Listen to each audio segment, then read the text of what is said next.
Welcome back to IGN Live at Gamescom. I'm Brian. I'm with Adam from The Surge. What's up, man? Hi, how you doing? I'm good. Thanks for bringing The Surge by. So what's going on with this game? So The Surge is a new hardcore action RPG. You can see, oh, it's so beautiful. We have a You're focus. paid to say that. Oh yeah, don't tell them that.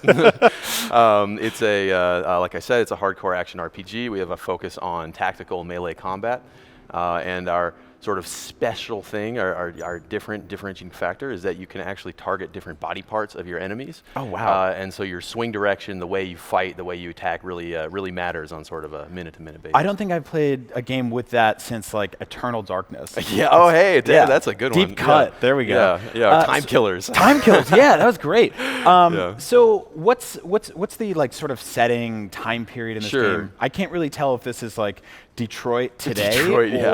like in 200 years. So yeah, it's a kind of a dystopian near future Earth. So the world is kind of falling apart, global warming environment, and economy's falling apart. So normal people like our hero Warren, who just got smacked in the face with a plasma cutter. Good job, Warren. He's new on the job here at this company, Creo. They're trying to solve the world's ecological problems. He's at work right now? No, well, he's not at work. He's at a place that would have been work if the surge didn't happen. Damn you, Surge. So, he shows up for his first day at work. He's getting this exo rig applied to himself. You can see attached all over his body here.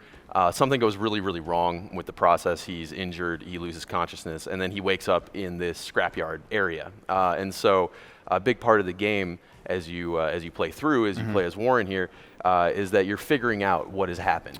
So it's that you're in this huge industrial complex, manufacturing, R&D, Yep. laboratories and things like this. And so as you play through, the areas of this big chunk of the world, you're finding out what happened. You're finding out more about the setting, about what led to this situation, what's likely to happen after. And all that. So you've got this sort of like Rip Van Winkle scenario where this guy just wakes up and he's like, what the I signed my contract, but it didn't say exactly cutting arms. So like I really like the art direction in this game. Like the character design in him specifically is really cool. It feels like Exo Squad almost. Sure, yeah. Like, so what's going on? How customizable is the stuff you see him wearing right now? So you can see he's wearing a fairly basic set of armor here, but you can customize it in all sorts of different ways. Because you can see Sebastian, who's driving for me, our lead animator, very handsome gentleman over that way. Hi, Sebastian.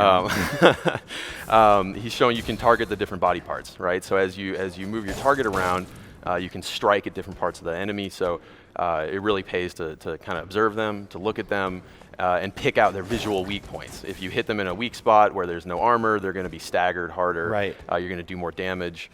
And so as far as customizing your gear, if you hit pieces of the enemy that are armored, it'll do less damage, it will push them back a lot less.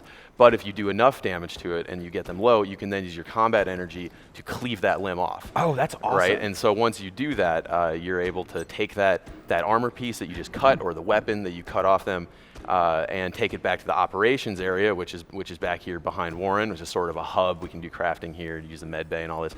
So you take the object back, you analyze it, you learn the blueprint, and then you can craft that for yourself. That is so cool. So you can kind of mix and match all these different pieces of armor, these different types of exo rigs, heavier, lighter, more agile, more strong, to kind of fit your personal play style. This guy wasn't doing well. Was he just behind this wall bashing his head? These coworkers of yours don't seem very good right now. They're a little aggressive. So is it your coworkers that you're beating up? Yeah, I mean you wake up in this place and these guys are sort of crazy. You don't know really what's happened, but they're trying to kill you with their tools. So this guy has an armored helmet, and he's doing a finishing sequence. Nice.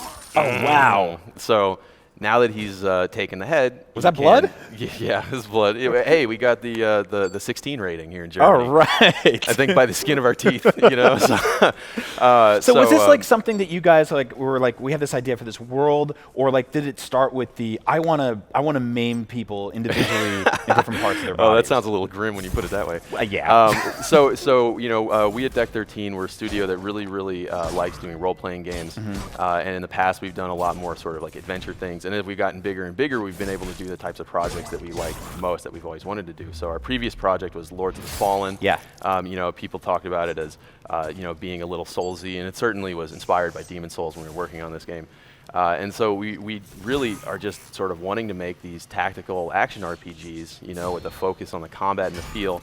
And then we also wanted to do this sort of like gritty industrial, you know, dystopian near future setting. Right. And so those two things, given that there are very few games like that, you know, and certainly no games in this sort of genre that are in that setting, we thought that those two things went together very, very well. Well, you see a lot of like dystopian games now, and you see a lot of zombie games, and you see a lot of sci-fi games, but you don't really see a lot of overlap between a lot of those things in terms of like, there was mild horror elements here, just in terms of like, what the hell is that guy? Yeah, there's absolutely some mild horror elements. I think that's a fair I know, like, assessment. it's a weird thing to say, mild horror. Right, yeah. I'm a little bit terrified. Yeah, just disquieted. Yes, right? disquieted. How about that? Yeah. It's a good way of putting it. Yeah, so like we're seeing now different types of encounters past just sort of the human-looking ones. Like this bird drone thing just came in. Yeah, so we have you know, not just humanoids like you just said. We also have a lot of robotic enemies.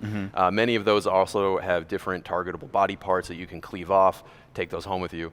Could get like weapons or implants from these. These guys are simpler. They're just sort of like disassembly drones, you know. So they're trying to take you apart, and we're not letting them.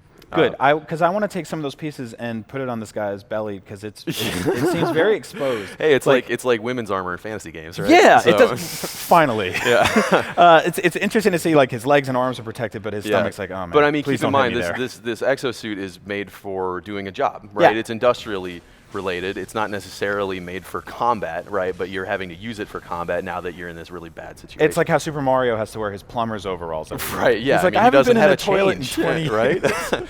Okay, so Sebastian just used this overcharger, which let him open the big door that he wasn't able to open before. A lot of times that'll open areas like this warehouse with the robot dog beast. Dude, guarding it. I just really love these character designs. Some of these enemies are really cool. Well, thank you very much. So this guy's sort of like a mini boss for this segment of the game, and you can tell it's a lot more damaging. It's a lot more aggressive than the other guys that we fought. But we're able to figure out from his movement, if we punch him in his robot eyeball, we can interrupt him out of his leap, you know. And so we want people to learn that sometimes they have to take a risk. Yeah. You know, to beat these guys, you can't just shield up and walk through, you know, encounters. You have to learn to be evasive, to kind of stick and move, to use your energy. So you know, this guy is kind of moving around like a monkey, but he's got like a scorpion tail. Yeah, maybe he's a dog, scorpion, monkey robot. Perfect. You know? So nailed it. Copyright TM. A dog, scorpion, monkey robot. Yeah. Don't you love video games that we can just do that? Yeah, it makes total sense. Okay, so we move here into this warehouse. You can see that dog, scorpion, monkey robot was guarding it. Now a canonical title. Yeah, exactly. Featuring dog, monkey, scorpion robot. And we have our other coworkers, our friends here. You know, I mentioned in the B-roll footage that we have on YouTube that something we really care about a lot with this game is that we want the enemies to fit in the world. You know, and so you come into this area, and even though these guys are crazy and they're attacking you, and there's something totally wrong with their brains, you can see that they fit. You know, they have these sort of construction exosuits on. They're much heavier looking than what you currently have, and they have these like forklift punching tool. I mean, you know, lifting and moving tools that they're currently using for punching on their arms. And you know, we just want to make sure that these things make sense and fit, that the world feels cohesive, kind of on its own. And as you explore it, you can find out more and more. So, without giving too much away, how sort of large do some of these encounters scale? Because we've seen some of the smaller ones. We've seen this one-on-ones and things, right? Spider, monkey, robot, whatever. That guy. How big do some of these enemies get? Are you dealing with like these sort of transformer-sized beasts eventually? Yeah, maybe later in this demo we may see an enemy of this nature. Stay tuned. Do not click that X in the corner. So you know, like I said, humanoids are sort of humanoid size. Yeah. You know, tautology, right? That's a good one. Sure. But because it's a sort of industrial machinery, you know, these functional robot type guys, they can be really huge, right? They serve you know, machinery type functions, and so even though, you know, their programming may have gone wrong, and they're you know, using their tool set, quote unquote, for different things. Hello, that was friend. not nice what that guy did. Hello, friend. Just out of nowhere. So even though they're industrially oriented, you know, they can still be really dangerous, but that also, like you say, gives us a really good design space for like big scale, small scale, you know, cleaning robots that happen to have laser cutters, you know, for sanitation reasons. Of course. You know. For those hard to get out stains. Yeah, exactly. So Sebastian, don't die. Do not die. We're all depending on you. Yeah. So what would you say were some of the influences in terms of art direction here? Sure. Like I feel like as an '80s baby that grew up on like robot cartoons and stuff like that. I'm seeing sprinklings of that here. Yeah. There's definitely our art director Tim Schmenk is a huge mecha fan. I know that now. He's a big Mech Warrior guy, and so we don't really have a lot of that in the game. We do have some inspirations, but that's sort of really functional looking technology. You've seen in like Neil Blomkamp's movies. Oh yeah, totally. Has a lot of this sort of thing. Like Elysium and District 9. Yeah. District 9, right? District 13 is the parkour movie. You've seen 5 sequels ahead of me. Yeah. So you see this sort of vision of technology that looks relatable. Yeah. It looks functional. It's familiar to our eyes. It's not like Star Trek stuff, which is awesome, of course. Yeah. But that looks much more far future. Farther future, kind of more magical in some ways. And this stuff we want to look like if you had to design a thing to do work, it's not going to look beautiful necessarily, unless you're Apple, probably. No, right? and it's going to look like you're going to have exposed servos and cabling and wiring. Because it's for a function, it's not for necessarily consumer. That's a really use, good way of putting it. Like industrialism isn't necessarily always sexy, right? Yeah. Like if you look at like the way cars are made now. I mean, we had that scene in Minority Report where everything's futuristic and iRobot and sheen and chic. Yeah. But the reality is, it's like this. It's dingy. It's dirty. It's giant mechanical It's supposed arms. to get stuff done. Right? I like even seeing like the elevator he rode on. A second ago. The Exo Lift lets us reach different vertical levels. Yeah, it works like a ladder, but it's more of a one-man elevator. And you're kind of like, I could totally see that being a thing in real life. There'd be lawsuits, but still, like belay on.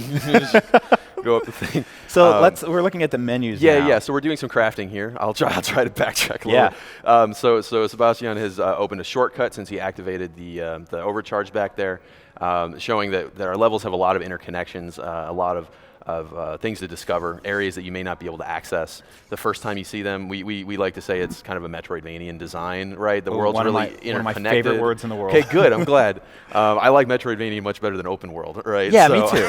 Me too. So our levels are really interconnected. The world is really sort of like wound in on itself because it's a huge industrial complex. Sure. And so he's opened this shortcut now.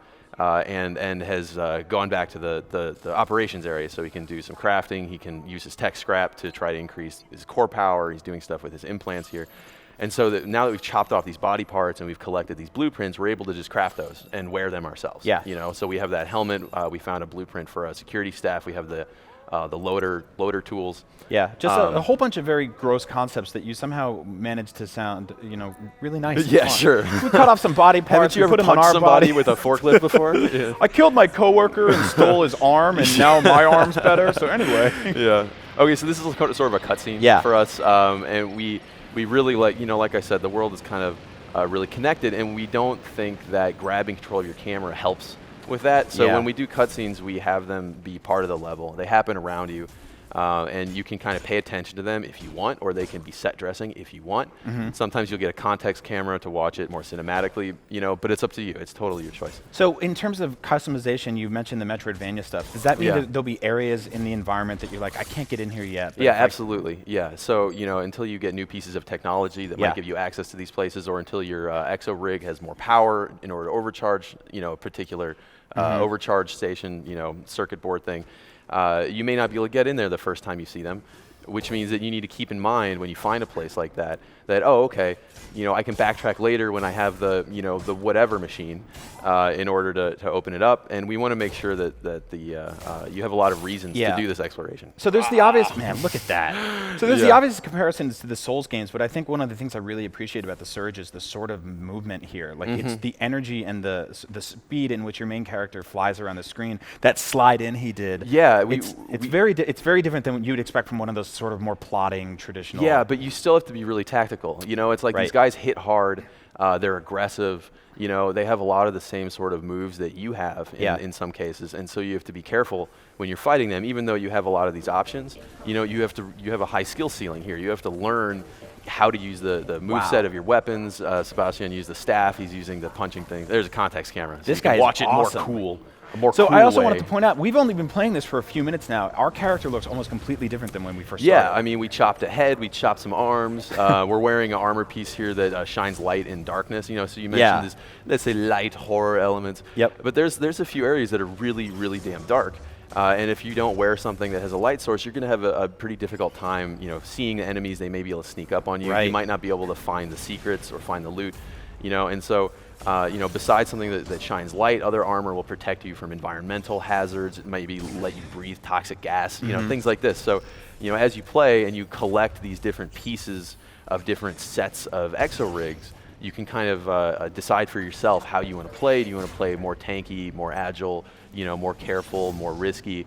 But then you also need to consider what sort of additional effects they give you as you play through the levels, you know. So you just want to kind of keep all that in your mind. That's why I talk about there's a lot of learning to do, you know, and while you do have these capabilities, you have to figure out how to use them in the most effective way. So I feel like this game's going to bring a lot of people together, sort of on message boards, forums, discussing, you know, what's the best build. I What's certainly the best way hope so. Yeah, I adore theory crafting in you know, FromSoft's games and things like this. So I think that there's a ton of depth to be had.